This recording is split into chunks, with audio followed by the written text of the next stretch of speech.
C'est une exposition sur les femmes dans le marché de l'art. Une exposition qui a été longue à monter car il est difficile de trouver des sculptures exécutées par des femmes. C'est une petite niche dans la niche qui est mon domaine puisque ce sont des sculptrices qui ont exercé entre 1905 et 1950 au plus tard. Il n'y a pas de grand nom dans ces artistes. Il pourrait y avoir Louise Bourgeois, mais je n'avais pas les moyens d'exposer une araignée. Mais Niki de Saint-Phal n'a pas fait d'animaux, Camille Claudel n'a pas fait d'animaux. Donc ces seules femmes sculptrices connues ne font pas partie de l'exposition. Je présente des artistes confidentiels, essentiellement françaises, mais avec un talent néanmoins remarquable. Il y a parmi les œuvres intéressantes et atypiques cette sculpture d'Antoinette Champetier de Ribes, grande famille française qui est fondateur de l'orfèvrerie Christoffel.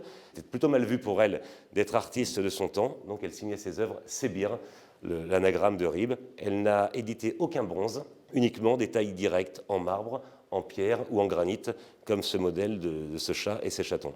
Parmi les artistes importantes, Josette Hébert-Couëffin, qui elle a vécu de son art, qui a reçu des commandes de l'État. Vous avez ces deux lamas, celui-ci en grès de Sèvres, qui est un exemplaire unique, vers 1940. L'autre exemplaire, qui est en bronze, a été édité à 2 exemplaires, dont un qui se trouve au musée de Rouen.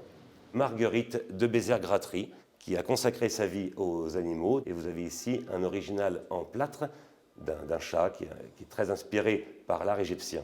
Cette petite grenouille de Marie Gauthier, c'est une fonte réalisée par Hébrard, qui était un fondeur excessivement renommé au début du XXe siècle, le même fondeur que Bugatti notamment.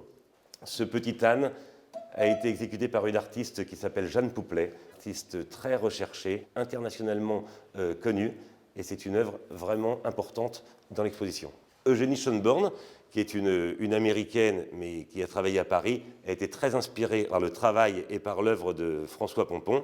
Ce bulldog, qui a été exécuté par Madeleine Fabre, spécialiste des bulldogs et des chiens, qui a notamment exécuté le portrait du chien de Colette, a été édité à 2 exemplaires seulement, dont un se trouve au Palais de l'Élysée, qui a été acheté par l'État en 1952 sous la présidence de Vincent Auriol.